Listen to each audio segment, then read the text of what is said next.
I'm Eamon. I'm Merlin. And we're a gay. And his NB. Are you a reality television connoisseur? Do you like it discussed from an LGBTQ lens?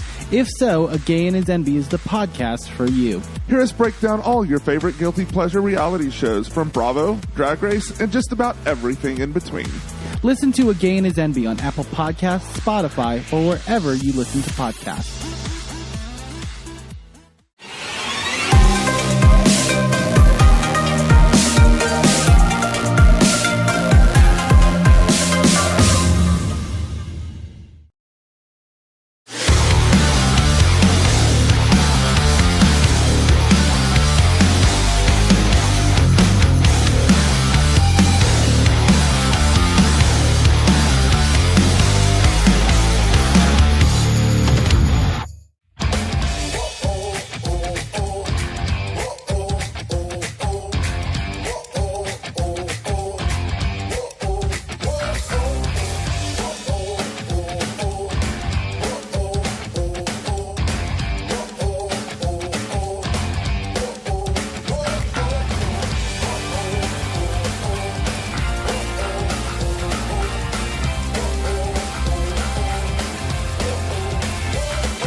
I'm Eamon. I'm Merlin. And we're a gay. And his NB. Are you a reality television connoisseur? Do you like it discussed from an LGBTQ lens? If so, A Gay and His NB is the podcast for you. Hear us break down all your favorite guilty pleasure. The Wrestling Mayhem Show. Since 2006, the pioneer in pro wrestling podcasting. This show is brought to you by IndieWrestling.us and IndieWrestling.network for your independent wrestling entertainment. Slice on Broadway, supporting Pittsburgh podcasting with the perfect pepperoni pizza. Just wait, just wait, just wait, just wait, just wait. Wait for the perfect time, then attack. Don't give up what you want, take it back. Wait for the perfect time, then attack. Do what you have to do, make it last. Wait for the perfect time, then attack. Don't run, boy, this shoot, change the back. Wait for the perfect time, then attack. It is the Wrestling Mayhem Show, 940 Tuesdays. We've been talking professionalized wrestling. I'm Mike Sorg at Sorgatron on all the social media in Sorgatron Media Studios in Pittsburgh, Pennsylvania, and we are going to talk wrestling. We're going to have some fun tonight. We'll probably say some of the swears. I don't know.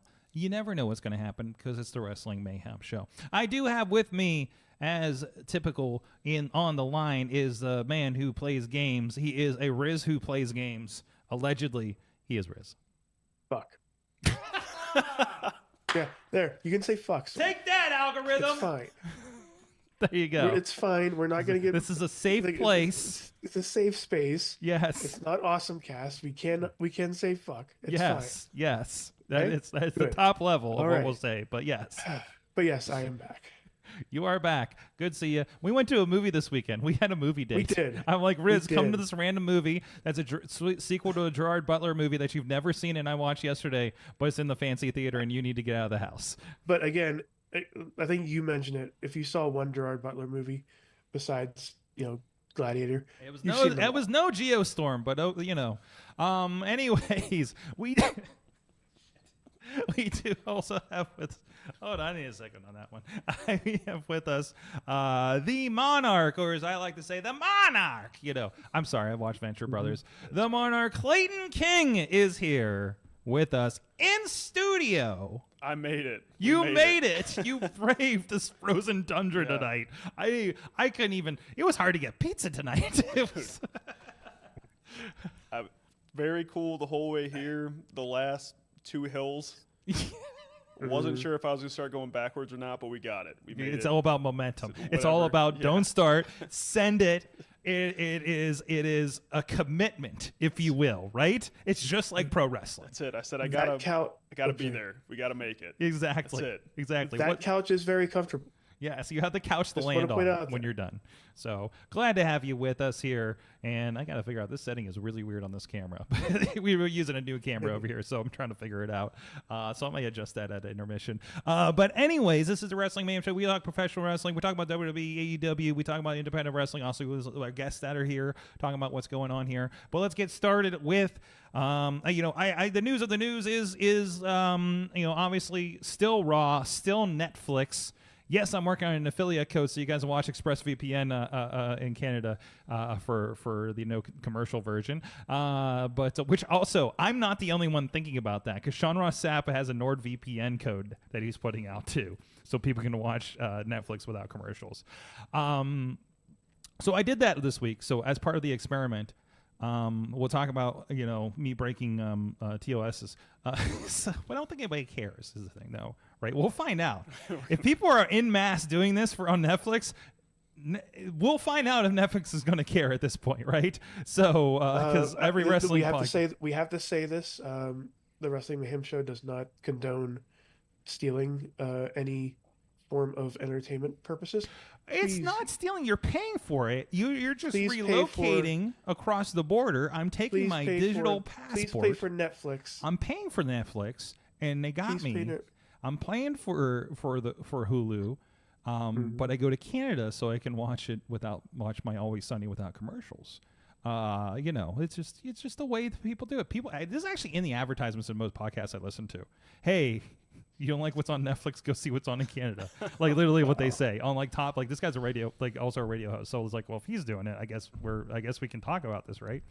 But you're not stealing content. You still have to pay for Netflix, and you have to pay for an additional thing. But anyways, this is a method. I happen to have it because of business, so it's not really a big expense for me. So I know I'm in a very privileged position with that.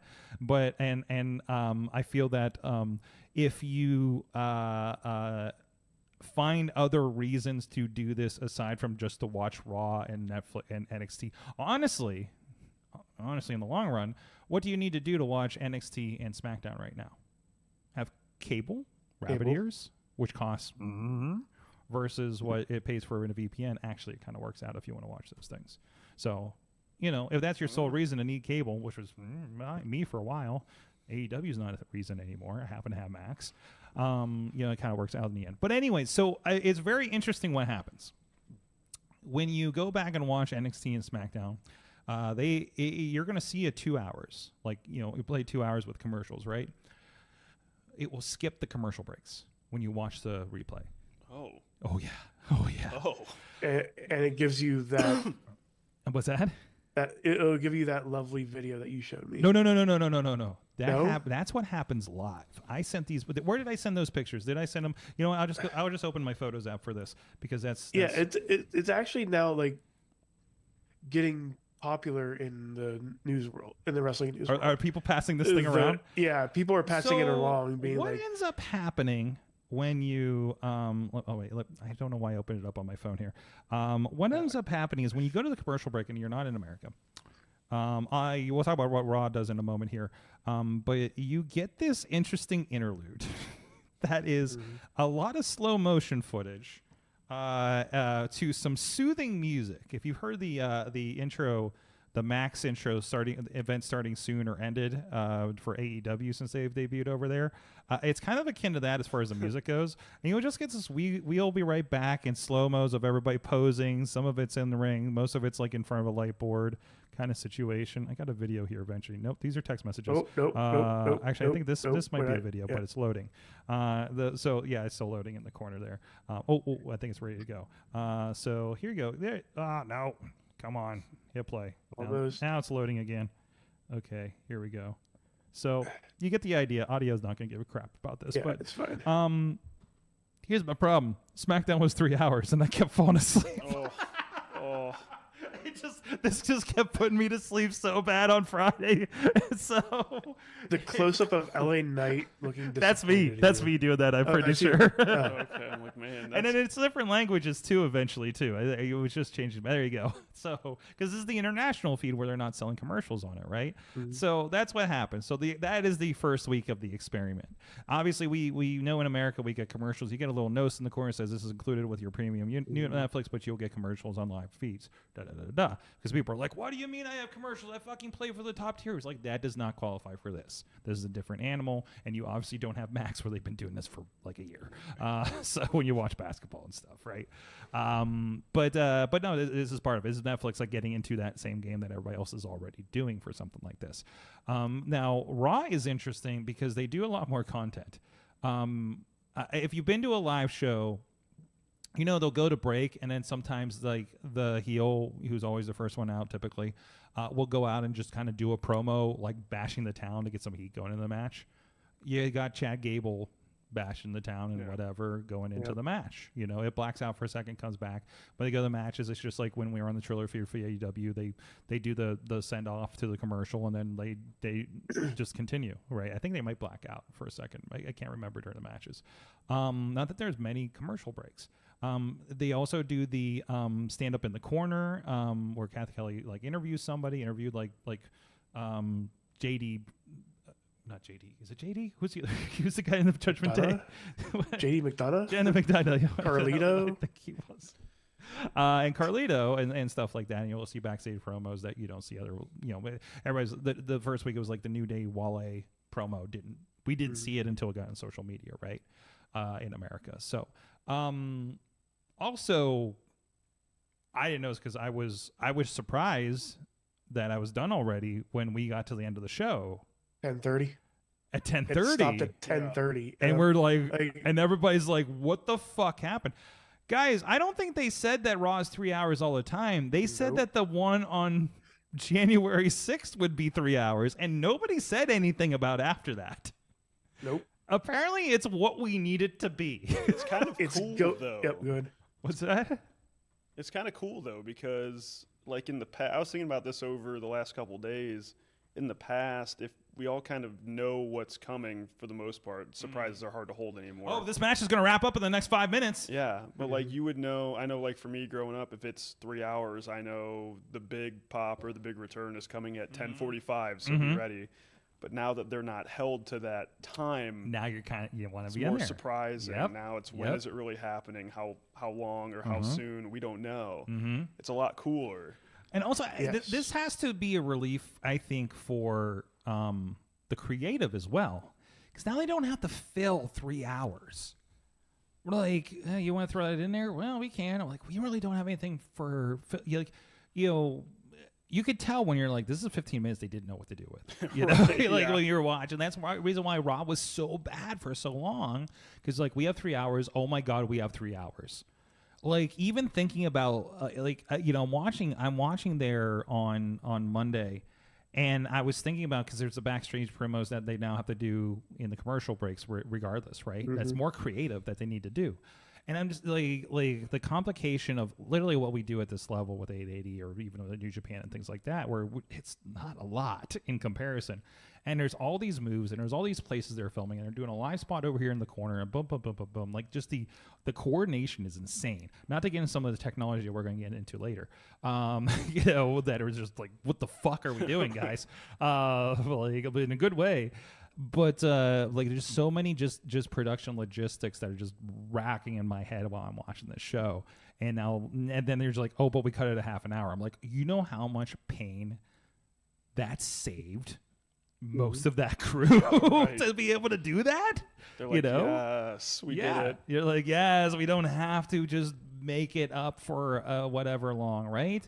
I think that will mean only the good stuff gets in, hypothetically. Hopefully. Right? Hopefully. Obviously, you go out and some things don't hit, right? So, but Raw was, again, another fire show. On a weekend of fire, because I mean, I love this one tweet that my wife sent me from New Japan, because they had a Collision going on, which was pretty good, and then New Japan show started at 10 p.m. Eastern time, so.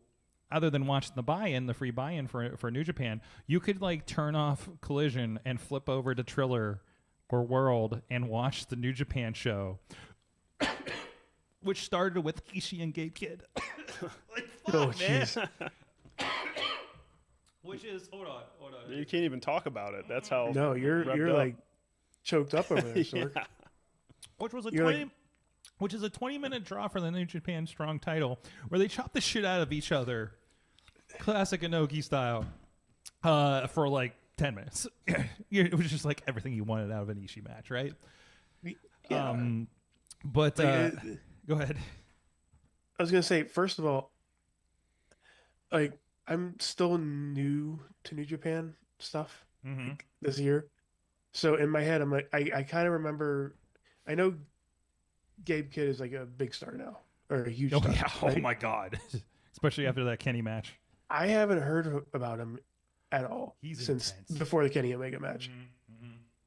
Should I go back and watch his matches? I think you would appreciate it. Okay. I can send you some that we did. No, this is one of those guys that's Ospreay talks about yelling down the New Japan camera for years, tell him how great he is. Like, that's like, Gabe is that guy, right? Like, he's one of those guys, like, because I got to do those interviews in DC, and I'm just like, that guy, like, somebody. You always talk about the Shane Taylor factor. When he turns it on, you're like, this guy's gonna fucking kill me, kind of vibe, right? Like, that guy, like, he like walks in, he like turns it on, red light hits, and he just like, he's gonna murder the camera, verbally, and it just. Like, absolute fucking force, and everybody's gonna know him very soon. And that's what, when I was talking last week about like that kind of the talent shifts and opportunities come up. This guy took the belt from Eddie Kingston when he got hurt, when he was getting hurt. Had to bow out for a bit. So, and he's fucking made the most of it. Him, Finley are taking over the Bullet Club situation there, and it's stronger than ever, honestly. And even the stuff they were doing with Ospreay going out the door was incredible. Like that crazy cage. I don't even know. The weirdest cage match I've ever seen. Basically, have you seen this? You know what I'm talking about? I don't. They did this. If you're on New Japan World, go look for the shows. Like, it's United Empire against the War Dogs Bullet Club faction, and led by David Finley. And it is like something like a 5-on-5. It's kind of like a War Games match, but the cage is just a fence outside the ring. Like you have the ringside. Think like Hell in a Cell, but it's not got a roof. But it's also a weird fence. It's like a Terradome fence or something. Yeah. It is. Yeah. Yeah. Let's do that. It's a West Virginia Hell in a Cell. Yeah. Let's go. It is fucking wild, right? And I love New Japan is like getting out of the pure a little bit and just getting weird with shit, right? It's fucking good on them. Anyways, I'm sidebarring here a little bit, but I'm sorry, I'm just a big fan of New Japan right now, and they're also a client. But anyways, just so weird. It's so weird to say. I'm literally, guys, I'm literally going on New Japan World to watch back because it's just easy to play because I have a subscription there. And I'm watching the show because I genuinely want to watch the show and realizing my wife is doing the graphics for the show. Like, it's fucking cool. That's awesome. Anyways, back to shit. So Raw. Riz, what else happened on Raw last? Because I can't stop thinking about the technology shots so that we don't want to talk about yet. I mean, we found out that there was the transfer portal. Get it? Because of course they have to dig into the NCAA a little bit, and found out that the Wyatt Six and Nia Jax both switched. So Nia's now on Raw, and the Wyatt Six are on SmackDown. I thought Nia just showed up because she wanted to. Actually, probably, maybe that was it. Maybe it's the Rumble. Okay. But the main event was pretty good too, which I believe was the Lyra Valkyrie and no, it was actually a street fight. Oh, it was a street fight. Yeah, it was a street fight. It was a street fight with Damian Priest and Finn Balor. Oh, that's right. That was amazing too. Like I kind of went with the one where they had all the pyro for it. But that match was awesome. Kind of like around the same thing you were saying before. They were giving time to people. They were giving time, and they didn't have to worry about Blue Bloods next on USA Network. Or Stay tuned like for that. Pacific Blue. Yeah, Pacific Blue. And Silk Chucky. Stockings. I miss Silk Stockings. Silk Stockings. La Femme Nikita. Now you're talking my language. Yeah, but like I think we got all the gags in. Yeah, we got all the things in.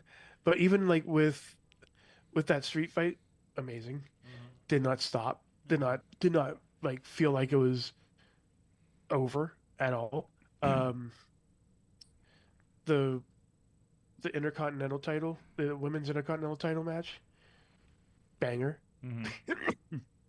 Excuse me, now it's my turn. We're getting choked up over wrestling over here. That's what this show is now. Fired up. The Penta debut. Like when it first happened, we were like, "Oh, how long is Gable gonna last?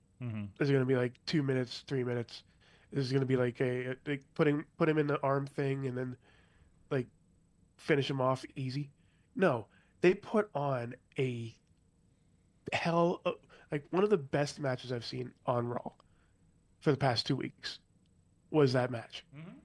There was a little mess up at the beginning, but other than that, that was smooth. Yeah, you could tell the beginning they were both kind of like real excited. Like they were both kind of excited to be doing this almost like with each other. Like, okay, this is about to be awesome. Got the butterflies out, and then okay, now we're gonna do the thing. Now we're ready to go. Yeah, yeah. There's definitely a little bit of warm up period there for that, but it makes sense. I mean, no matter what, like Penta's probably just like I mean, this was a big thing for him, right? Like this was getting to a new stage, and everything after everything going on, and and I love there was a tweet actually out by Chad Gable.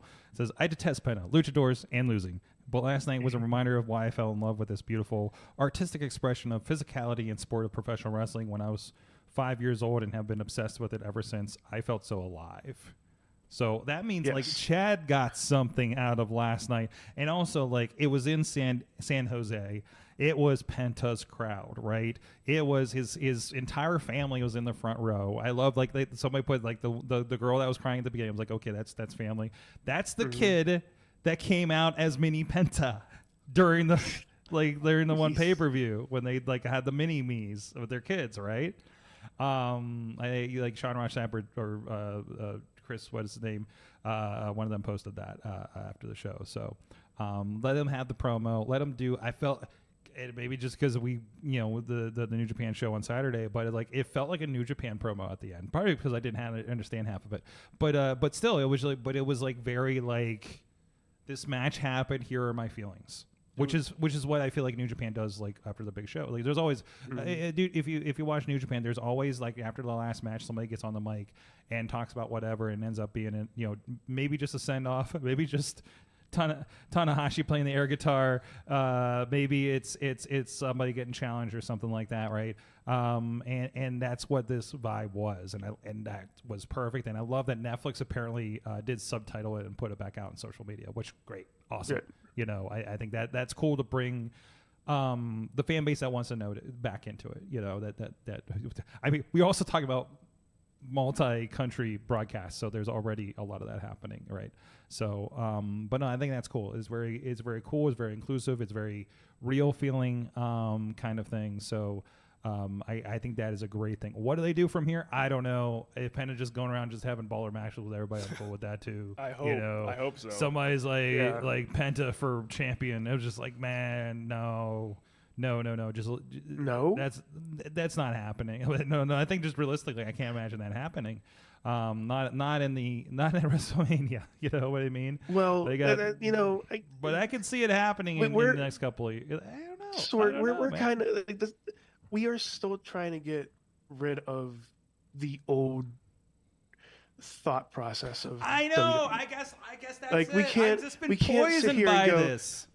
We can't sit here and go, oh, this guy, the Penta is now probably going to be just stuck with the Rey Mysterio or the LWO, or go to SmackDown and work with keep them away from LWO, keep them away from all that stuff. Dude. Interact, but it just because I feel like people get lost in those factions, you know. That's why we shouldn't really be saying that, because I think Trips knows what he has here. Yeah. Also, it's one of those deals where you hope they listen. Yeah. You know, like one of those where he's already got so much push from everybody that if they just let him go, he's going to be so over. So he's already so over so fast. When's the last time you saw a destroyer in WWE? A Mexican destroyer. A Mexican destroyer. Yeah. And the flat dead plank cell for it too, which was awesome. Because Chad's a fucking amazing baller, wrestler, and is finally getting his damn flowers. Finally, you know, and Chad is gonna be a top hill by the end of the year. One of the reasons I even got into this is watching him while he was an American Alpha. I was like, I kind of want to be that. Okay, yeah. And to watch Chad Gable go from that on Black and Gold NXT and progress into what he is now, the Kurt Angle clone plus, is awesome. I hope they can let him, and that match on Raw, I mean, that was unreal. That was a clinic. So hopefully they can keep letting him go too, because he's been nothing but amazing. Yeah. Real quick before we go to our first kind of shout outs here, I did find the tweet that Missy sent me because she was monitoring the social media for any tech issues the other night. But I love this one that popped up from Blood Mark Henry, I presume Twitter. Of course. Damn, going from Collision to this is like going from a dirt weed to a dab. Going into the New Japan show. So that's the vibe on Saturday night, apparently. So and you know, we'll see if that vibe continues this Saturday. I know there's been a little bit of a alleged blowback about that I've seen on some alleged news sites. Actually, it's one of the good news sites, so maybe we'll talk about that later along with that tech thing. But in the meantime, I want to give a shout out to our friends on Patreon that do support the show. Hey, we just let the feed go from Awesome Cast, and honestly, if you listen to the Awesome Cast Patreon on that feed, we kind of talked a lot of wrestling, including introducing the intern to No Holds Barred for one thing. So I can't wait for that film report to come back John, in. I'm sorry. They needed to know. It's vital history. I'm going to host a watch party. I'm going to host a watch party, and I'll tell you how it goes. There you go. If it goes wrong, don't blame us. Yeah, no. Don't blame us if it goes wrong. But anyways, thank you to our Patreon supporters at patreon.com/Wrestling Mayhem Show, that I'm sure we'll have feedback for that conversation as well. Of course, at our fan of the show level, our longest termed one, Bo Diggity! Woo! as well as Team Hammer Fist. Good job. Team Tupac family. Bubba Brewer of Triple B Podcast and APWF. Jason French. Poppy Club level. Dave Propa Ponder. Rats in Trench Coat. Tony Kincaid at the Pizza Club level. The Riz, as well as at the manager level. Bradley, thank you so much, everybody that supports us at patreon.com/Wrestling Mayhem Show. Guys, we have with us, yes. There you go. There's the Bradley cam right there. Wedgified, as you will. Still one of my best shots in 2024. That holds up over time. That's a perfect picture. Yeah, it's beautiful. To promote the VCW show next week. Perfect. Come to Washington, PA. I'll leave it up. Come to South Fayette. You too may become iconic like Bradley. Who knows? I'm gonna move over because, like I said before, like if I sit right in the middle here, it looks very suggestive. Yeah, it looks like you're just like. So I'm just gonna go right here. I mean, give us a view. Let us see what's going on there. It just looks like you're having your own kind of party. But whatever. I'm blocking the best part. That is true. That is true. But anyway, speaking of VCW, Clayton King is actually a trainee of the Beast Man, which means you trained in the deepest, darkest, was it woods, forests of West Virginia? I can't even remember my way back. Okay. It's so far out. It's so far gone. I couldn't even. I couldn't get there if I wanted to. What is the train? Is there? What is the training of Beastman? Is it like the caveman games I used to play on the NES? Is it like what does that look like for Beastman training? It's just gross. As a man of my caliber, right? To even walk in there and believe that this is the way this is going to be done was something else. Okay. And it is. That sounds like a regular wrestling school thing to me, actually. Here's the way I'll put it. The best way I can describe let's just Rocky IV. Okay. I'm used to training like Drago. Beastman's in the barn. Okay. All right. You just position Beastman as Rocky in this scenario, which was I'm still wrapping my head around. Mickey. He's Mickey. Yeah. In my situation, he's Mickey. Do it again. It's just it's a style. You're Rocky. Okay. Yeah, I'm picking up on the metaphor now. I'm always the hero. Yeah. Okay. Always. Of course. But it's just it's something unlike anything I'd ever seen. It's crazy. For those that don't know, again, let's introduce people that don't know who you are. Maybe you're not watching 880 wrestling yet or anything else where you've been popping up. Like, what have who is Clayton King? Clayton King is the man. I mean, he's higher class. He's going to tell you everything that he thinks, and that's that he is, better than anyone. I deserve all the shots. He deserves all the championships. He deserves everything, even when he doesn't, because you're grace that he's here.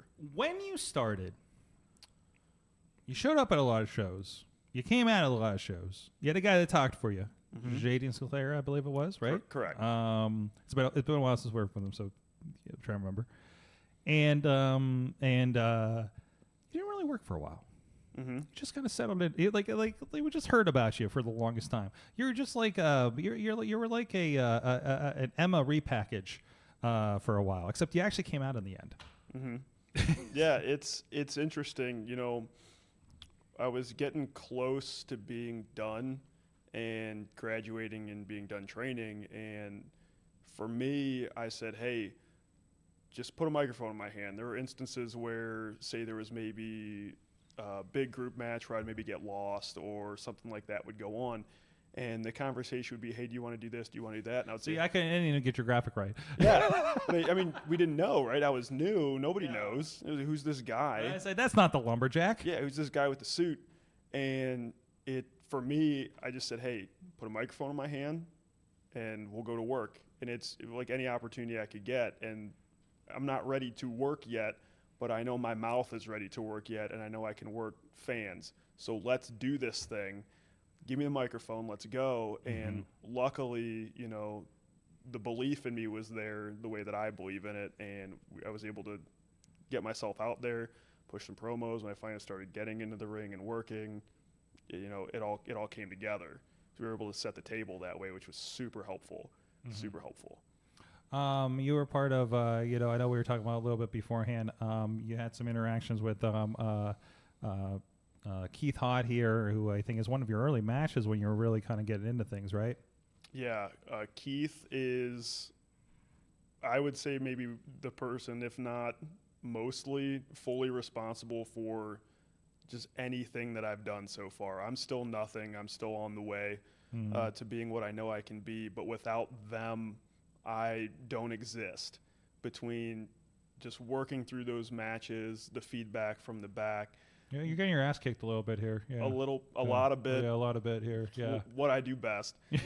But it's been amazing to have them ready to just hit me with knowledge and push me on the way, put me in situations that maybe I'm not comfortable in, but I'm ready for.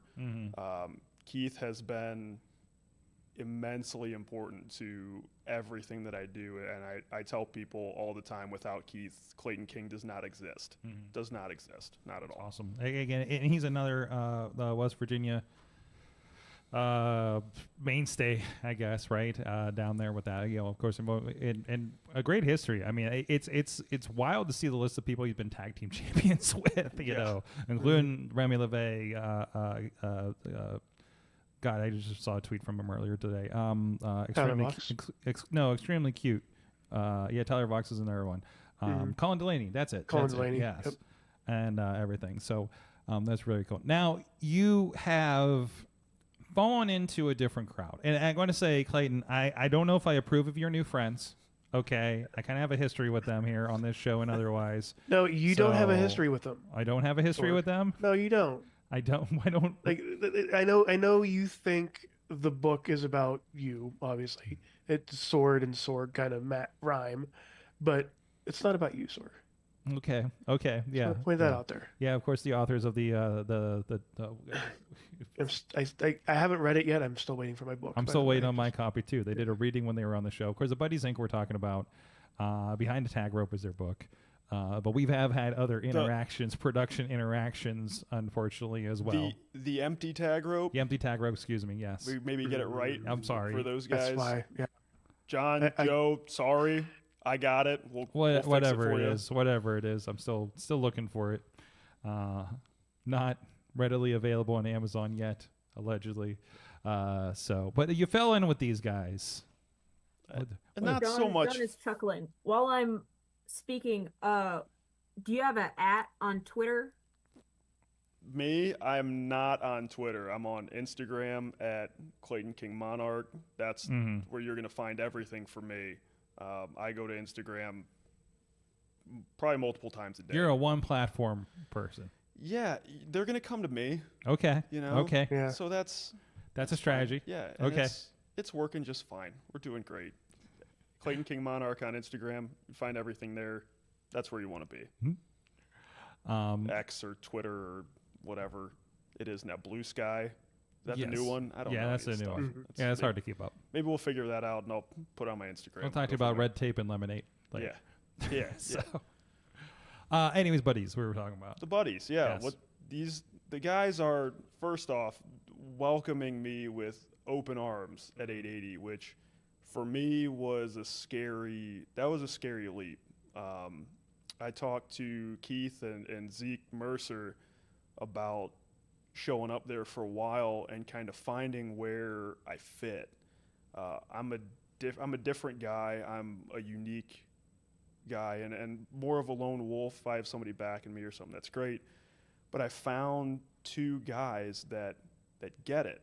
We need to educate these people. We need to clean up the South Side now. We need to take everything that we need that's wrong with 880 and show them what it needs to be. And that's us. It's friendship. We're having a great time. We're picking each other up. We're supporting each other. We're showing that there's a better way than to just hang out in some dirt barn and whatever.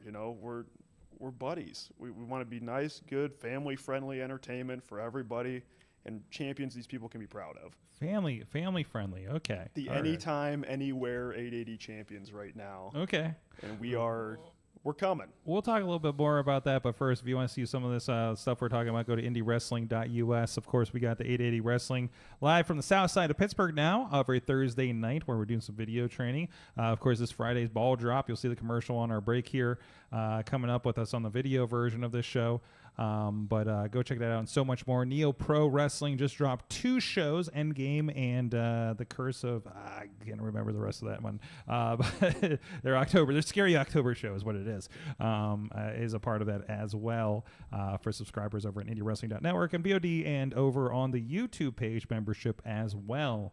And that's also if hey, the coolest way to get it on your TV. Everybody's got YouTube, I think, on their TV at this point. We do have a membership on the YouTube where you get a lot of those shows as part of that too.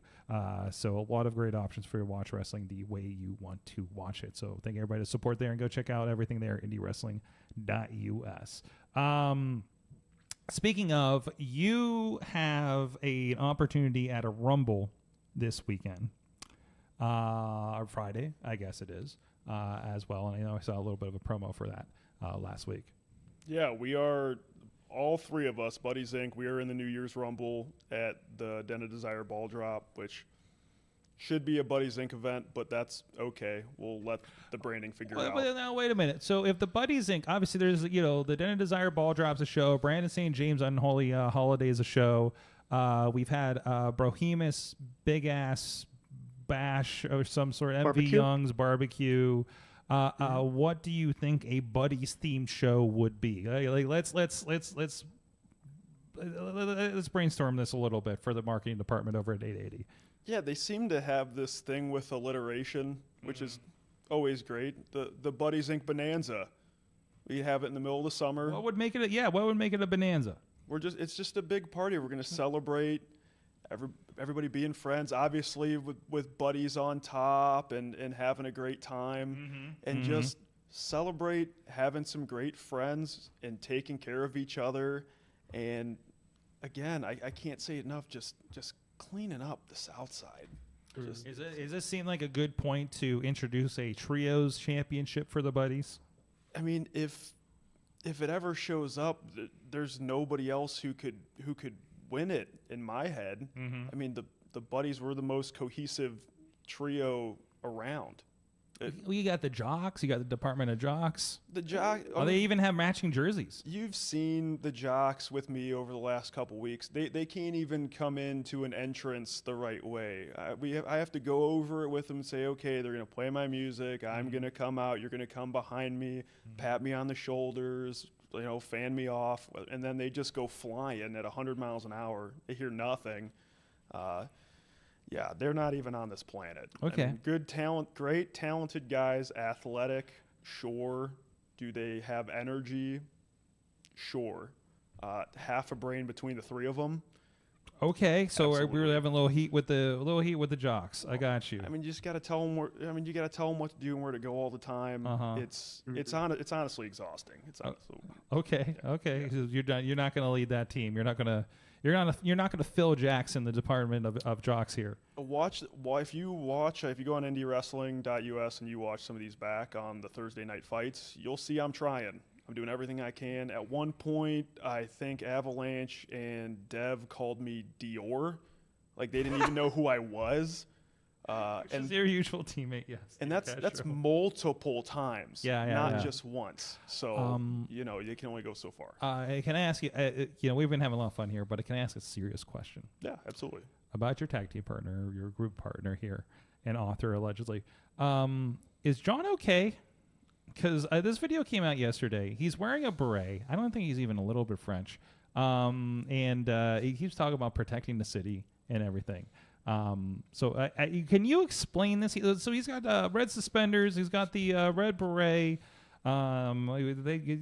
Something about the Guardian Angels or something like that. Yeah, he's really, really trying to make sure the South Side is safe. So okay. That's a big project. A lot of people are working on that. Yeah, he's coming to me and Joe Murphy with the Guardian Angels, Guardian Buddies kind of deal. He wants to make sure that everything in 880, now that we're in a new home, it's a new start, that everything starts the right way, that we don't have to deal with some of the stuff from back at New Ken. Everything's clean and good to go. And he is super protective of the new place and wants to make sure that it is exactly what we need it to be. And I love the guy for it, and I'm happy to help. I don't know about the suspenders, the beret, all that. It's something we're talking about as like a Guardian uniform deal. We'll see. I don't know. I'm a little more style than that, but I think he's just so locked in on protecting what he is going to be a champion of, that he wants to make sure that everything is as it needs to be when he is finally decided to cash in his title shot, that everything's in top order for his reign. Okay. Yeah. Speaking of which, you're talking about your lack of respect there and cleaning up Southside. Like, obviously the big move recently with 880 Wrestling from New Kensington to deep in the heart of the city here. How do you feel about that move, how it's kind of panned out with the vibe and everything as well? I love it. I think it's a great place to be. It's been nothing short of fantastic. You always have things that happen in a new place where you're not sure. We've got to kind of figure everything out logistically and how it works. The setup's different. Everything's a little different. But I think it's been amazing. I love it over there, the South Side. I love being in the city. Not just from a travel standpoint, but from just a locale. I think we're more central that way to more people, which is amazing. So for me, it's great. I really like the fact that we're doing these shows, and it's just going to be more accessible for way more people. I mean, that's so huge. That's so huge. We get lots more people in there. We're going to pack them in, and the feel in there. Dottie Block was special. I mean, that was amazing for me, like a famed place that I always wanted to go. And then when I finally got there, it was like, oh, we're here. But this is so intimate that it really is creating a new experience for the people coming to watch, and the interaction and the way that we can give them more of an intimate experience and more of a real look into like who we are and how we want to work has been really, really cool. We can always get in everybody's face, but here, something about Southside that feels way closer, way more intimate, it's got a more of a big fight feel to it, where the crowd's a little more on top of you. The energy's a little more palpable when you're in the ring. You feel it more because they're right on you. It's very cool. Shouts to, of course, the Tupac family is in the chat room right now. So shout out to them. And, of course, a lot of great things happen. A lot of conversations happen there about 880 and stuff. So. And I feel like New Ken, like Dottie Block is amazing. Don't get me wrong. But to have wrestling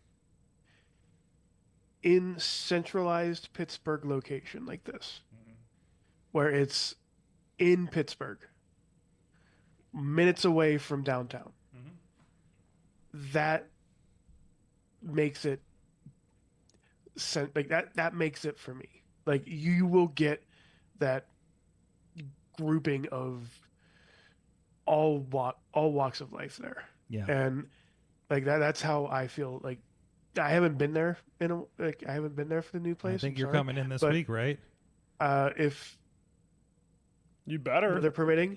Okay. Weather permitting. Yeah, yes. we got weather permitting, obviously, yes. So, but like, I can't wait to see how it actually looks. Like, I've seen it on Twitch. I've seen it in videos, in video form. I've seen it in pictures. I just want to actually just be there live. Yeah. It'll be really fun. And I know we're figuring things out on production side, and just had to make a lot of big changes for we had to reinvent things this week, but it'll be it's been a lot of fun. And of course, first big shows this Friday, the ball drop as well, and of course, come early. I think 7:30 is when the pre-show starts with the Rumble. Correct. And that's where you guys will be a part of, and that'll be interesting. I've never seen so many promos for a pre-show. Well, the big part of it is the prize, right? So yes. The winner of the Rumble gets the title shot at All-Star Weekend. Yes. So for the buddies... That's Gannon Jones Jr.'s All-Star Weekend, I believe. Correct. And for the buddies, what that means is we win the Rumble, we have 2 title shots. Some guy named John from the Thanksgiving Bash which we have anytime, which we have anytime, anywhere we want, and we're going to win that one. Yeah. So that's already won. So with all three of us in the New Year's Rumble, the numbers don't lie. It spells disaster for everybody else. Okay. In the Rumble, the buddies are going to have 2 after this going into this is weekend. the year the buddies get gold. It's the year of the buddies.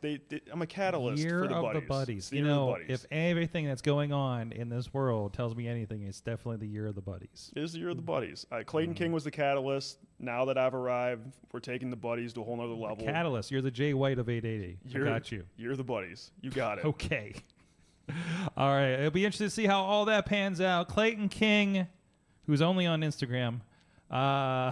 So that's okay. It's hard. It's all right. You need to get people for that, right? Yeah. So I know some people. But anyways, we are going to be back here. Riz is going to ask me about drones, and we're going to talk more with Clayton King and the crew here on the Wrestling Mayhem Show. If you're on video, you're going to get a little preview of a ball drop and more. Yeah. We'll be right back after this.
I'm Eamon. I'm Merlin. And we're a gay. And his NB. Are you a reality television connoisseur? Do you like it discussed from an LGBTQ lens?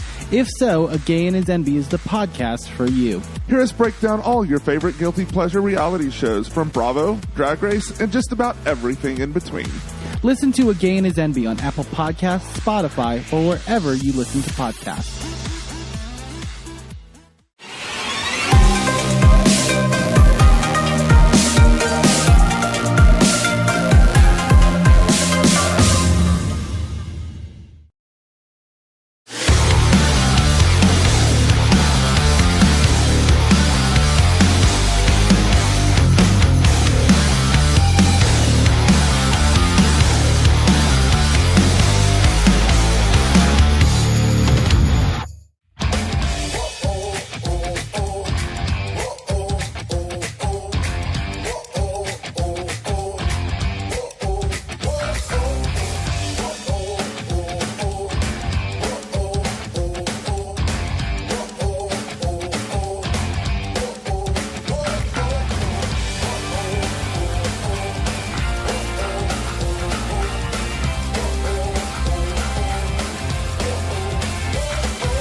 Wrestling Mayhem Show. We are back here after the break here. Of course, Clayton King with us. Are you having a good time, Clayton? I'm having a great time. There you go. You're glad you braved the snow for all this. Absolutely. This is nothing. Cleveland snow. This is nothing.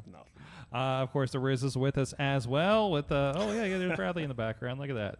That's good. That's good. Left. Shout out to everybody out in the chat room hanging out. I see SE Cannon and Hilljack hanging out there in the chat room. Oh no, this isn't the chat room for us. I'm watching the playback from another video. What? I opened one of the 880 shows Stork, for are footage. you okay? And it's just playing a live chat, and I thought it was this show.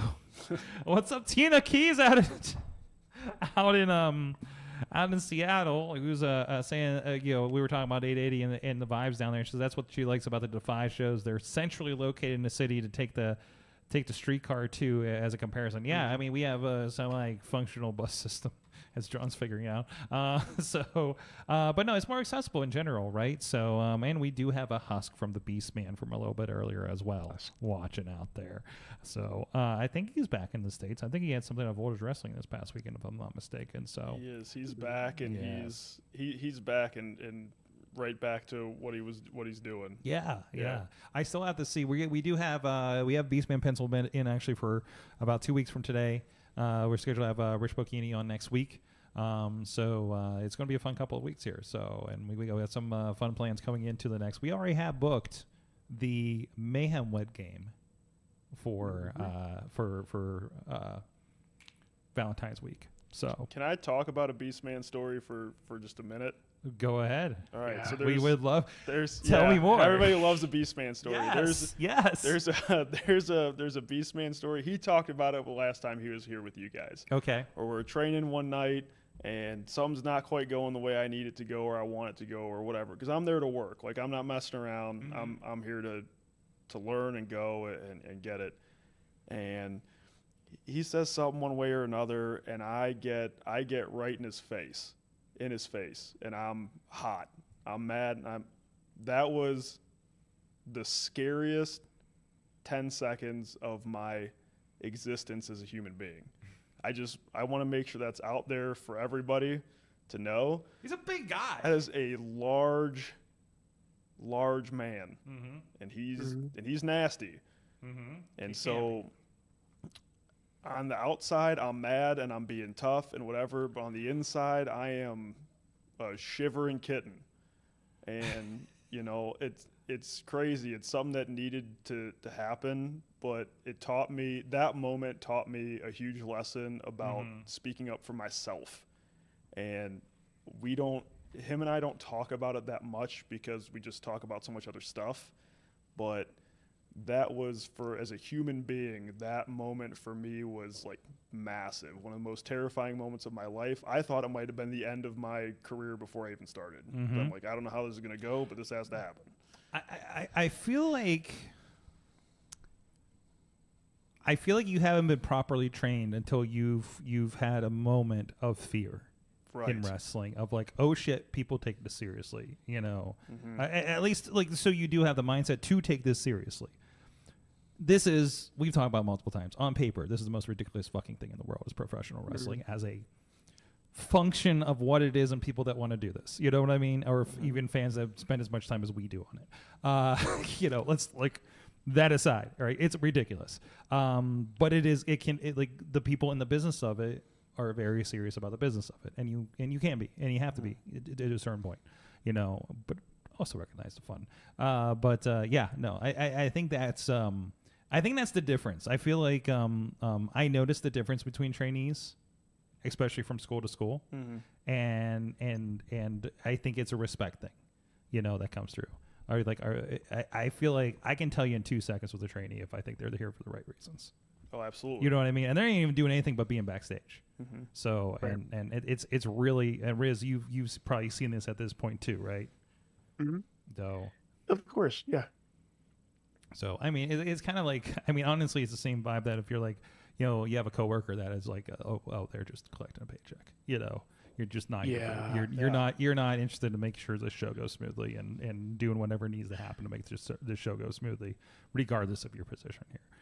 So, and that's what you need, for at this position, everybody starts as a young lion, Yeah.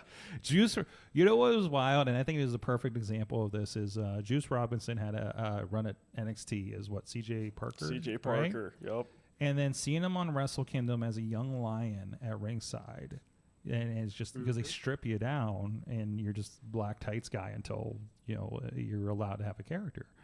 And it's just like, that's a guy, he was in the system and completely started over. Trish Adora, who was doing some great stuff in the indies, was a young lion popping up ringside, right? For LA JoJo.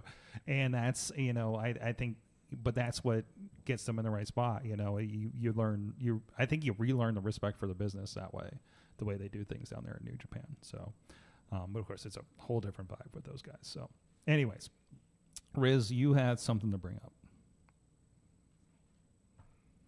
Sorg, Yes. I want drones at wrestling shows. You want drones at wrestling shows. Riz, At independent wrestling shows. Riz, you weren't there when Damian Sandow, whatever his name is now, is yelling at a drone at Exodus. Is it Aaron Stevens, right? Aaron Stevens. Yeah, Yes. Aaron It Stevens. was like the first or second show I did with them. This is a small room, okay? Like packed with like 200 people, I think they can get in there. But it's tight. And we all see the drone, You can't miss it. We all hear the drone over the crowd. And then he just starts yelling at it. But imagine the shots you're going to get. Oh, the shots were cool, but of course, Raw started off with the longest drone shot I think they've ever done, because this thing did the come from the outside through the lobby, through the thing into the arena, and then just circled the fans in the arena thing. They showed a shot. They did like a whole. They showed like a shot. Side angle. Yeah, they did a shot from last week on the flashback where the drone comes in and there's Cole and Pat McAfee up on the desk dancing. Like it's coming from like behind them out of the crowd. It is fucking crazy. And on top of that, and this can be, if you're watching this, the drone's happening. You're seeing there are a lot of different kind of shots happening there that look kind of like the jib crane.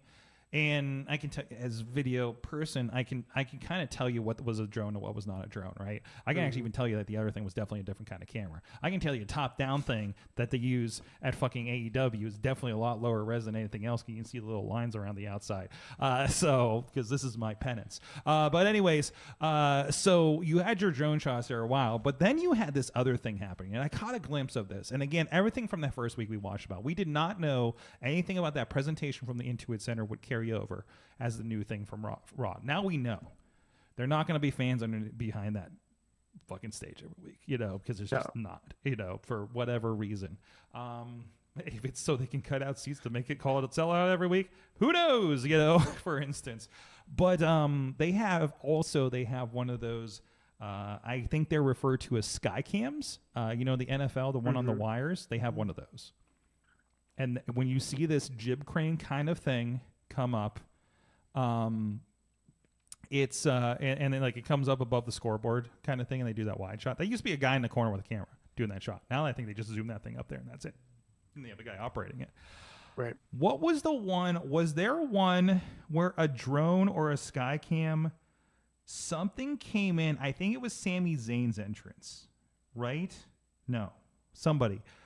Where it came from the side, it was low as they were going to the crowd on the other side. The guy came up and looked at it and started doing the walkout, and it just followed directly behind him. Do you remember that from last night? Ooh, I'm trying to remember now. Like, it came from, like, the side of the stage area while he was talking to the crowd on the backside, and he comes back in and starts through the entrance, and it's just directly behind him. I'm like, is that Was the it drone? Seth? I think Was it Seth? Yeah, it was Seth when he was coming out for his thing with I don't know about with that. Punk, wasn't it? Nah, I feel like Sammy had a match. No, Sammy has a match next. No, Sammy had a match with Sammy Miz. had a match. It was during. Guys, we have The Netflix. Miz, You yeah. can look it up. This should be way easier than this. Why the This should fuck be are we way working easier. so hard? I'm It's like not on cable anymore. Failing. There's steam collectively coming out of all of our ears. If we just can look it up. It What hurts. are we doing here? This is just bad for the Doing brand. a podcast like it's 2006. Yeah. But this shot was like amazing. Now, there's a certain point during the show where you're like, oh, they're playing with the new toys too much. Yeah. There was a little bit of like during that roundabout where they were doing the drone shot around the crowd, looking at the crowd. They came back around, went through like almost like above the ring a little bit, and like pointed it at Cole and McAfee, and even McAfee's like, like that's a drone, but like yeah, they're having way too much fun with that. I'm waiting Listen for it to malfunction. There's gonna Like, listen, they're not doing it unless they have the best drone people possible. They're 100%. spending a lot of money on drone people. I know what I have to pay to have a drone person here in a couple months, and it's probably a lot more than I'm getting paid in those guys. Not for our shows. No, it's for a client. No, it's for a client. I had to pull out the big guns and call some. I had to call in the team, and this is not it. We're doing some Avengers shit on production in Michigan in a few months. John said we're getting a drone. Who's getting a drone? Who said it is? John said we can get a drone. I did not say I would be getting a drone. John said we're getting a drone. I think we may be able to. I believe the university has drones. Oh God! If we loop in UPTV, they would probably drone for us. All right, we'll have a conversation. Not at 880 though. Maybe Penn. I think we did. Wasn't there a drone at the first Penn Brewery show when we were outside? Somebody did a flyover. I thought. Somebody did a flyover. Yeah, for sure. Yeah. So I mean, I am not a. Listen, if you're a drone operator and want to do some stuff with pro wrestling. Hit me at goodtimes at wrestlingmayhemshow.com at Sorgatron on all social media, and I'd love to have a conversation and we can try some stuff. Okay, so I would love to learn how to integrate something like that. I have determined I am not going to become a drone pilot. I am going to be the person that hires the drone pilot because I don't got time for that shit. I got too many shows to do, right? And I got 2 new requests this week, so I got to fucking figure out the next 3 months. So but just imagine like Warhorse or Beastman. Watching a drone come by them and not try to throw a chair at them. I just visualize the most epic Beastman shot in my fucking life. You don't want the Beastman drone experience. You're not going to want that. That doesn't end well for anybody. Epic roll in to them. Just visualize this. You're rolling into the arena. It looks good. The crowd's full. You sweep around that hot West Newton crowd, flipping off J-Rock, and it comes right up. Tony Kincaid in his purple ass suit just ducks out of the way because he's just scared of everything at this point, right?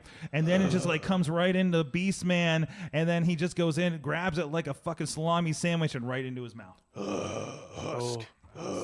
Husk. Fucking husk. There it is. That's it. That's fucking it. So, seat of my nightmares. It actually is a nightmare too, depending on what state you're in and what the facility is, to have drone operators over people. So the fact that they're doing this in arenas, like when they did it in Puerto Rico, I'm like, oh, cool, they got away with it because Puerto Rico, I don't think has a lot of rules in this nature, probably, right? Maybe, probably. Like I don't know Puerto Rico, but I figured if you're going to do it first in Puerto Rico, okay, whatever, and they've done it in their foreign countries where maybe there's no FAA rules on drones and like there is here, who knows? But also having the discussions I have had in certain facilities. We've been talking about drones for at least 4 or 5 years, logistically just not even for live, just for getting shots. And they're just like, zero, no, we cannot fly it over people. We cannot fly it over the facility. The facility actually will not allow it. One of the facilities is the Michigan Speedway, so they kind of have rules. Yeah, they kind of. They're just like, you will not bring a drone here. It is actually like it may be actually protected airspace. So like kind of situation, right? Like there's a lot of logistics nobody thinks about with these things. It's wild, and that I believe I would be very interested to see. I would not be surprised if they come to certain cities and states and they will not bring the drone because they probably can't, or they're going to pay enough money and do it anyways because. They do certain things in certain states. They're definitely not up for the commission. What was the state? Yeah, because AEW had this problem because there was a state where they didn't think Nia Jax is going to be allowed to wrestle anymore, and they're like, "Fuck you, we're bringing Nia Jax." So, like Oklahoma or some shit like that, right? It was Oklahoma, and not to interject, but that was extraordinarily funny. Yeah, I love how the entire company says, "No, fuck you, she's wrestling." No, we're bringing. You know, we're like, bringing it, yeah, it's fine. fucking fine us. Like, we'll pay it, whatever the fuck. You know, which is like great to stick by your fucking roster. You know what I mean? Like that's. Yeah. I'm glad some companies still do that these days. Looking at you, other wrestling companies. Anyways, moving on from that. Name names, Sorg. No Name names. No, this Name is a happy show. This is a happy fucking wrestling show, okay? So, we already went down. We already slid down the slope on Awesome Cast earlier. So, anyways, Enjoy Wrestling always brings out the drones for Taco Mania every year. Yes. And it always gets the coolest footage of that massive crowd they bring out for the event. That is true. Because, of course, Enjoy pushes the envelope. So, dude at VCW West Virginia doesn't care about much. That is also true. I mean, if we're tuning in anywhere. Too bad the show's in PA this time. In a fire hall. So. They do some stuff in some smaller places, too. VCW does some like house shows in some places. I remember... I can't take a drone to that fucking bar. I can't even film in that bar. I just remember...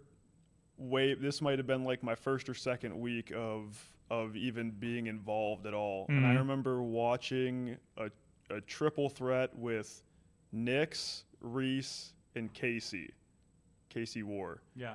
In that building. In the bar? Yeah. Okay. Yeah. And I'm working music in the back, freaking, and they're just going like this is their WrestleMania. Like they were still fairly new, so they were pouring everything they had into it.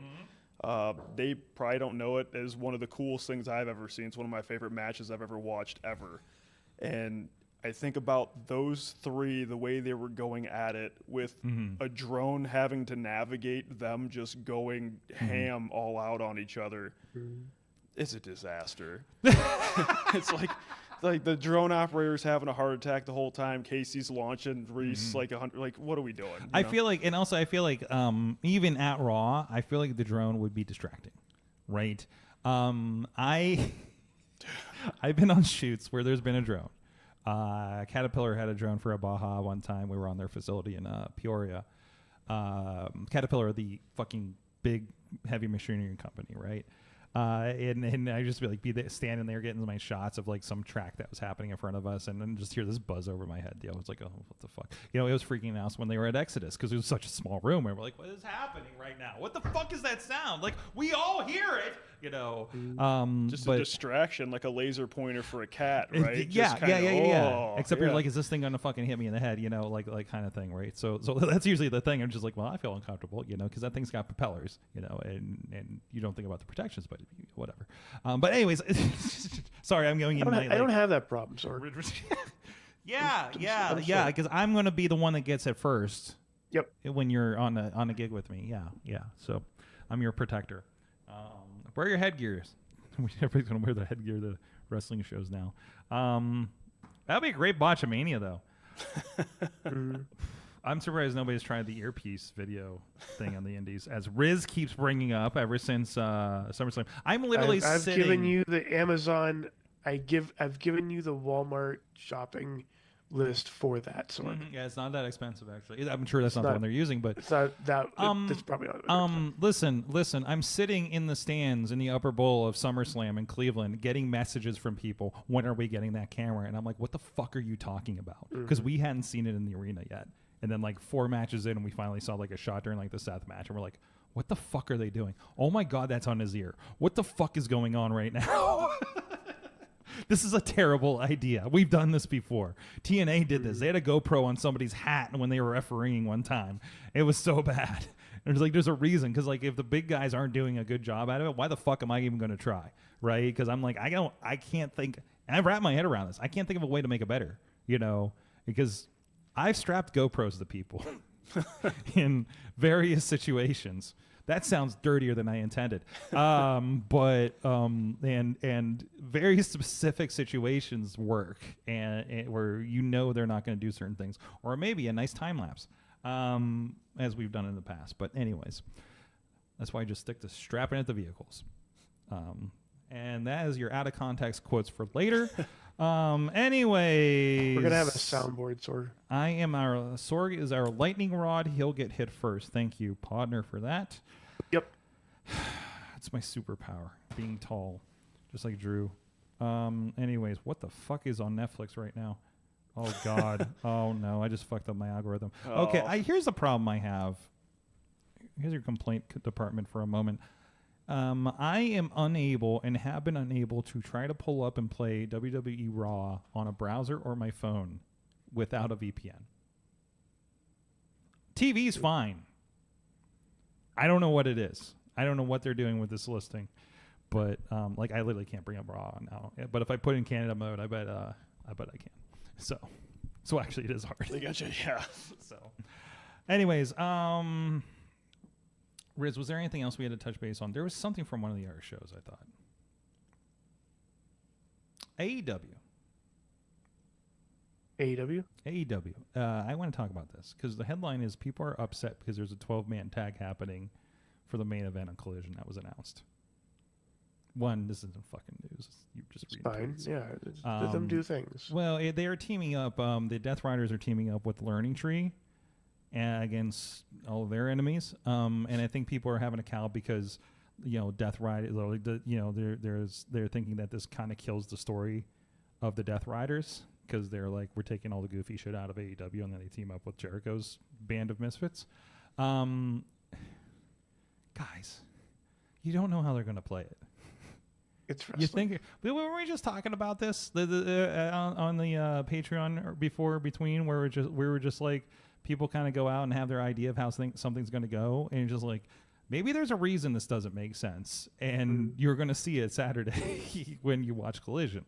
Kind of situation, because don't you want to see how they're going to interact? If they're going to interact, will they get along? Because they weren't getting along necessarily when they were in the ring together before that led to this match, which I think Collision ended with a big smodge with all the teams situations kind of thing. So we'll see. I don't know. I just want to see Edge team up with the Outrunners. I'm down with that. Yeah, I want to see Edge meet the youngest men alive. Okay, because that's fucking. I mean, those guys are like just a skit from the Edge and Christian show. Also, bits from the Edge and Christian show have been popping up on my feed lately. Like people have just discovered them, and I'm here for it. Have you guys ever seen this before? This is crazy. Yeah, I lived it. Yeah, it's like, yeah, no, I was here for this. Let me tell you about Legends House. Oh no! Oh, Legends House. Oh, Legends House. Oh my! Legends House was a. Is that still on the Peacock?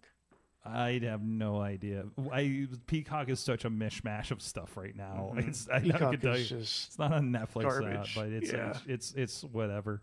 Hopefully, it ends up on the Vault channel on YouTube, which has been yes. They just dropped the super tape on there, so it is what the WWE Vault is what I want from. It's like it's all the good. It's like how WWE Network had the feed, so you didn't have to like worry about what to pick next, and they just played shit. Like WWE Vault channel was like, yeah, no, of course that's something I want to watch next. I will watch the Super Tape Volume 2. I will watch Saturday Night's Main Event. I will watch a random WCW Saturday Night. I'm here for all this stuff. I want to point out Legends House is still on Peacock. Okay, that makes sense. It probably will be for the next year. We'll see what happens there. If you don't want to randomly watch WCW Saturday Night or any of that, like just don't. You can leave me alone. Yeah. Because that's for me. If it's like today where it's snowing and it's a blizzard and I'm just kind of stuck at home and I need something on, like I'm popping right to. It's good background, isn't it? It's great. It's great. You run across the American males or something, and you're I forgot about that. Mm-hmm. Or you didn't know. Like talking about on the show. Like I am not exposed to a lot of pre-1996 WCW. Yeah. So it's all new to me. Wait, Reiki the Dragon Steamboat was doing what with Rick Rude? Wait, that's. Why am I not completely invested in this storyline and match the situation? Because that's absolutely something I want to see right now for the U.S. title. What? Let's fucking go. I can't do anything for the next hour. Hold my calls. Leave me alone. Yeah. Leave me alone for this one. Just pop on WCW Greed. That goes the other way. But I mean, also interesting in its own way. I remember doing that. We talked about this on the show when it happened, but I was just like, I went and watched the pay-per-views, if not the WCW Nitros, for the last month or two leading into the shutdown. And it's so fascinating to see what they were setting up. because I had no idea like what direction they were in, and you're just like, what the fuck? like I can't remember any of the storylines or anything like that, but like going into the Greek, going to the next thing, it's like, you were doing what with this? Like, wait, what was going to happen next? Like, you are kind of curious about what that might have looked like, right? I would have loved to have 2 more months. Let's just see. You know what we need. You know what we need. I know somebody on the chat right now is going to pop at this. You know how there's like Smallville has a season 11 comic book series of what happens after that. Buffy has like the next season. I think Firefly has like what the next season looks like, but it's in comic book form. What if somebody did Now we're talking. a comic book edition of WCW 2001? Oh, this is a big idea. This is a big idea. Yo, Mike Kingston, I know you do WWE comics out there. I know we are tagging you in this clip on TikTok if it's still around this week, and we're gonna fucking get this into the world, okay?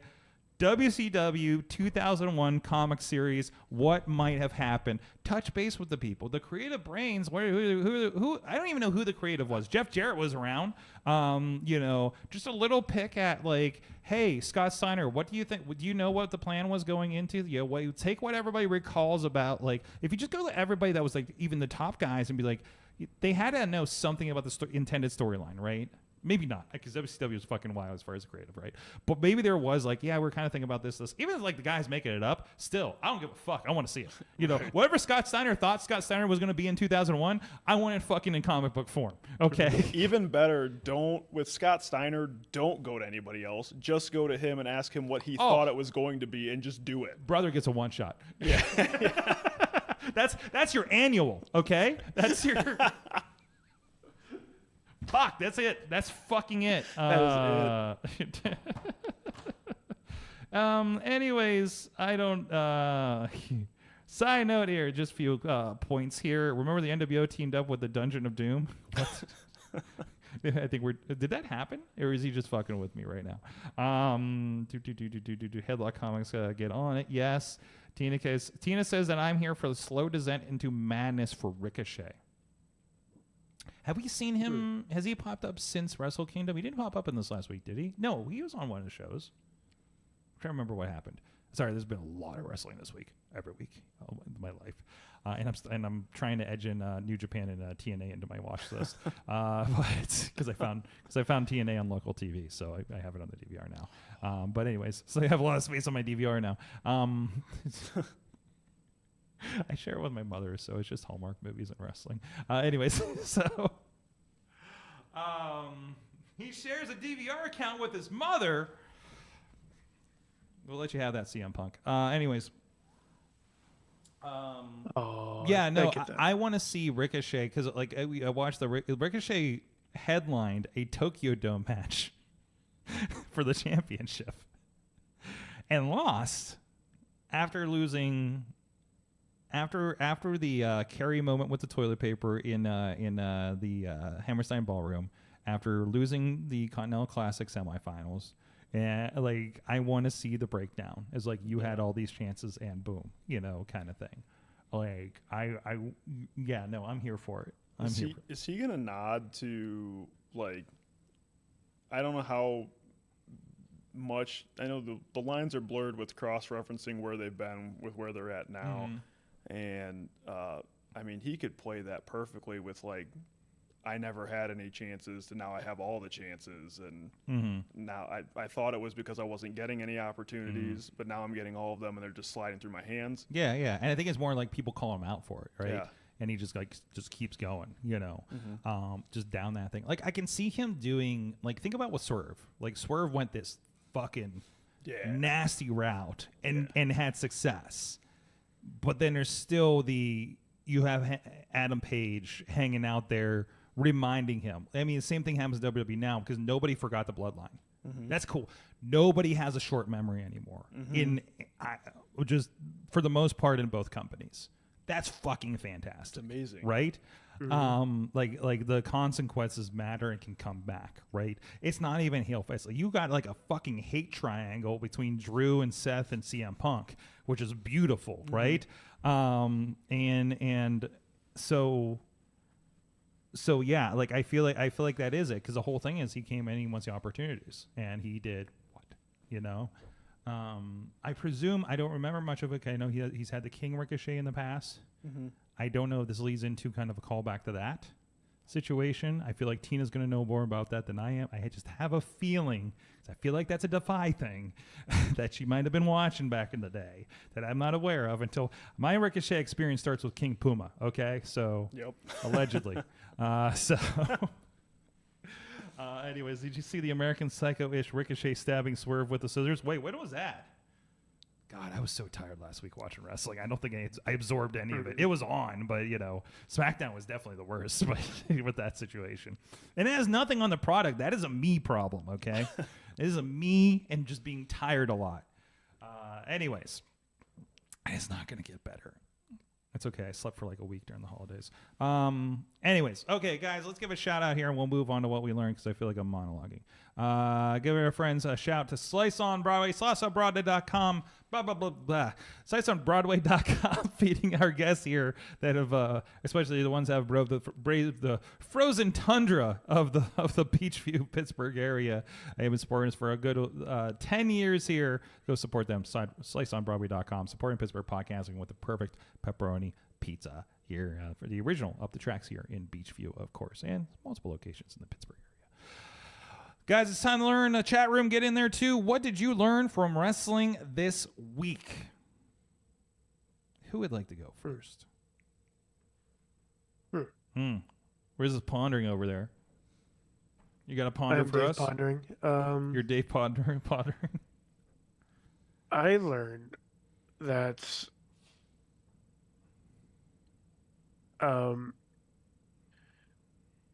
Bailey's can still get it on the mic.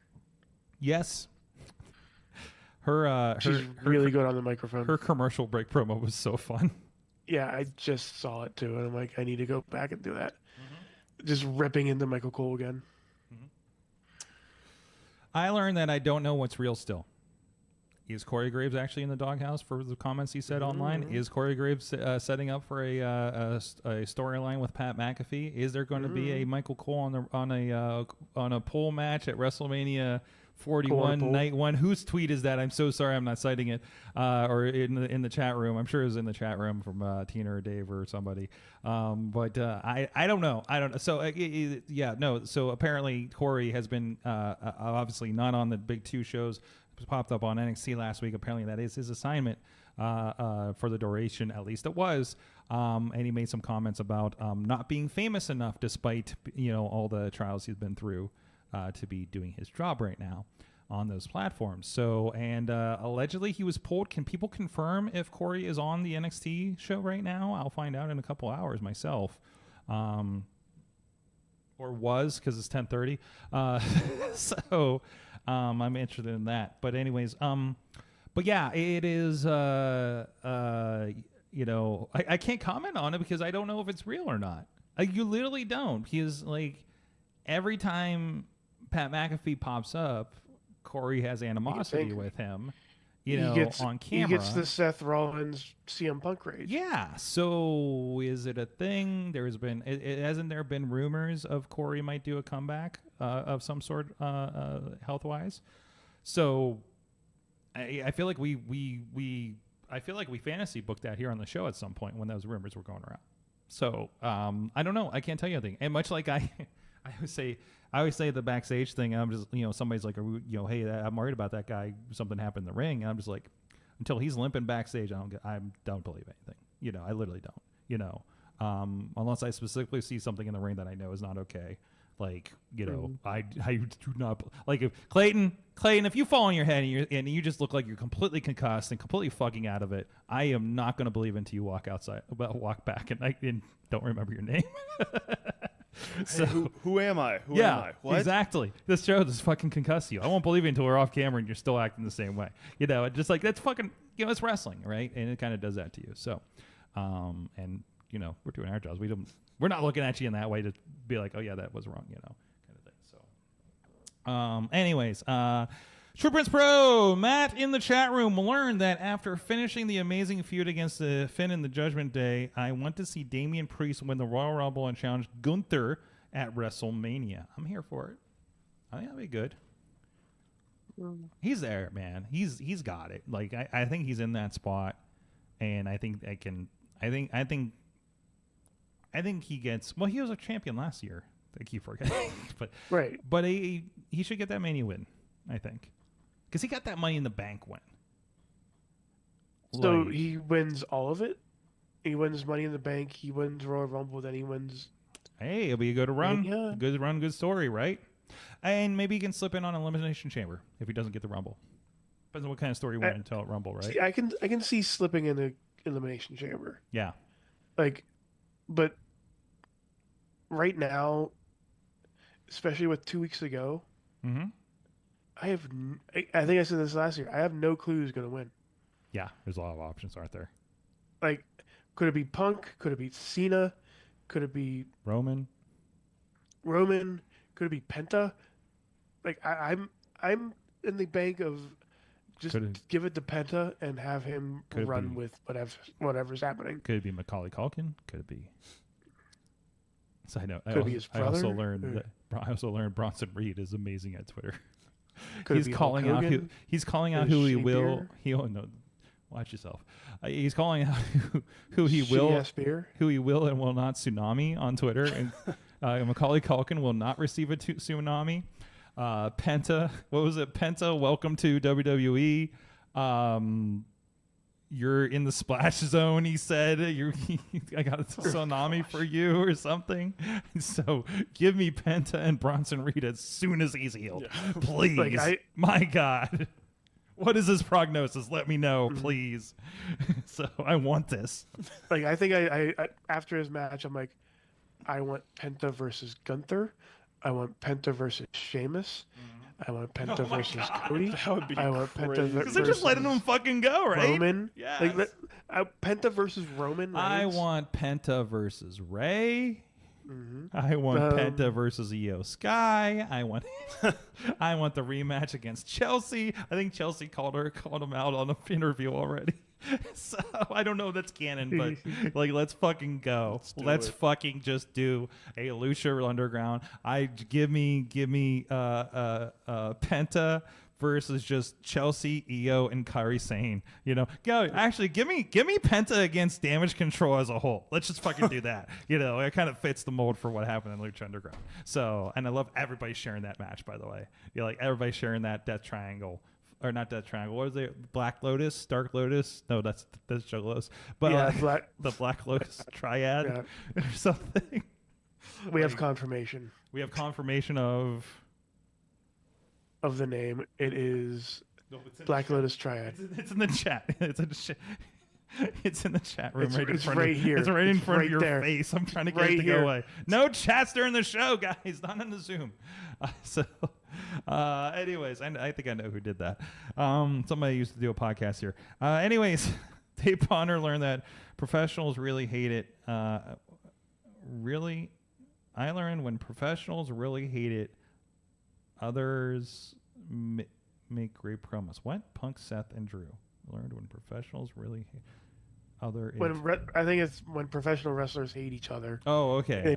They make magic like that. Okay, yes. I think I got you, partner. Okay. Sorry, I was having trouble. Hate each other? Yes, there we go. Clayton King. What'd you learn? I learned this week, I think, that after watching the main event Jey Uso promo spot with Gunther, which was amazing, I've always been kind of not sure if I think Jay can kind of do it on that side. I feel like he's always kind of been background and storytelling. I feel like dude's ready to tell the story himself. I mean, it's along the lines of what they're saying in the chat. When you're shaken because you firmly believe what you're saying. Yeah. And he's fun and he does all his fun stuff and he's yeeting people and whatever. But the last 20 seconds of that where Gunther's walking away and he is shaking pissed. Like that for me, I I kind of half pay attention sometimes. You know, we're all guilty of like, oh, we're doing other stuff. It's on, you know. The phone went down. Like I heard the voice and the tone. The phone went down, and I was grabbing the edge of my seat, and I'm going, wait a second. I haven't seen that before. This was awesome. There was a lot of Wrestle Chill moments for me this week between Raw. I think that was one of them. There was some other stuff that was happening. I think like the Penta thing got me during that promo. It got me. Like again, I don't know. I literally don't know half of what he's saying, but you can feel what he's saying. You could feel it. Yeah. Like again, like you're there for it.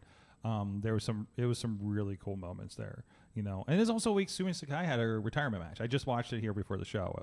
It's so much fun. It's not a story you would expect in a retirement match in New Japan. Asumi Sakai teaming with her, so she has a lot of her trainees that include Evil and Yo from House of Torture that are teaming with her, right? And doing all this bad shit and trying to make her do the bad shit. And then they start attacking her. And the other side of the team is Hiromu Takahashi, Magical Girl Yuka Sakazawa, and the one that's she's the current IWGP Women's Champion. So like I was like, wait, I don't remember that New Japan's ever done an intergender match on top of things, you know. And now it's like 3-on-3, whatever it is, and it was just there's a point where they have I think Takahashi has one of the House of Torture guys in a hold, and they're doing the like hold their hand through the ropes thing. But then, like, the other girl from the other team grabs it, and then Sumi comes around and grabs it too, and then grabs a fan's hand, and there's a line of people in the crowd, in San Jose, all pulling on this. Like, at least 8 people. Let's go. And I'm like, that is the best. I better see that in indie wrestling in the near future, because they know we steal everything in indie wrestling. I do it not as well. It's the Wrestle Kingdom rule, as I've said. Also, Tina has learned that as cheesy it may be, Mercedes being on American daytime television with belts from Japanese and British promotions is a bold mainstream move. I saw clips of that going on. I didn't get to listen to them yet, but that is a visual. That's cool. My mom probably saw that. like probably flipped through and saw stuff like that, right? So, anyways. Clayton King, thank you so much for joining us. You will be at Thursday and Friday in the South Side, right? For 880 Wrestling? Yeah, Thursday and Friday at the South Side. Every Thursday you can catch me and the buddies over there doing what we do, trying to clean it up. And then next Friday in Washington for VCW's Fight Fire with Fire 2. There you go, and I got the poster there, and there we go for you guys on video. Yep, it's going to be at the Fire Hall. I know I was out of town, but got to see the last one that they did there. It was a pretty cool venue that we had going on down there. So Fire Hall shows always fun. Beast looks so happy there. Oh, yeah, it is a happy Beast. It doesn't even look like him. He's got this long hair now. Weird picture. And he's so hardened by the Japanese food and toilets. So, we'll see what version of him we get here. And not that version. That's the I haven't seen Japanese shit. Yeah, we're getting the picture. big angry version is yes. what we're getting for sure. Yeah, the big nasty beast man, right? Yeah. So there you go. Thank you so much, Clayton King. Check him out on the Instagram. Check him out. Of course, we have a lot of his matches over at IndieWrestling.us on the YouTube channel and over on the network as well with 880 Wrestling and VCW. And thank you for joining us. Thank you, Riz. Riz plays games on the social medias. I believe you are going to be playing with the Dutters tomorrow night in the studio, right? I believe so. We'll be streaming that on all Sorgatron media feeds. I think, did we settle on Battletoads? I believe we did settle on Battletoads. Oh man, the new Battletoads. Okay. Not the old fuck you NES version. Okay. Yeah, that's not the new, bad. I don't think the new one's nearly as difficult, but it is 3 players, and I think I'm going to hop in on that. So we're gonna have some fun with that here tomorrow night. So, anyways. And thank you, everybody. Thank you, intern John, for hanging out there on the line and helping us with the chats and the social media. Social medias? Yes, exactly. It's perfect time to get the Patreon. No, I'm not okay. Thank you, everybody, for joining us. Thank you, Mayhem Nation in the chat room. We're here every Tuesday at 9 p.m. Eastern. We have Rich Bocchini joining us next week, penciling in a Beastman the week after that. And then who knows what's going to happen. Mayhem Wed Game in the next few weeks. And, we have not shared that yet. We have a merch. Oh, is it time? We have new merch. Oh, we've merch. We do have new merch, and the campaign hasn't gone out. But my God, when you see this stuff, it is beautiful looking, and I can't wait to get it in my hands. Also, I just want to point out the Rumble's coming up. Mm-hmm. We haven't heard yet from Matt in quite some time. Mm-hmm. I'm sure he's thinking of stuff. I'm waiting for word. I'm waiting for word from Matt Carlins. Everybody tweet Matt Carlins and stuff, right? So, it is what it is. Oh, I thought he was talking about Friday. No. No. There's a whole thing. We'll explain it on Patreon. Don't worry about it. I mean, he was just talking about coming to watch me win the Rumble on Friday. That's what I thought. obviously. Obviously. Yeah, there's that too. No, yeah. Idiot Wrestling. Go there too. We'll see you guys next time. Mayhem out. Just wait. Just wait. Just wait. Just wait. Wait for the perfect time, then attack. Don't give up what you want, take it back. Wait for the perfect time, then attack. Do what you This show is a member of the Sorgatron Media Podcast Network. Find out more at sorgatronmedia.com.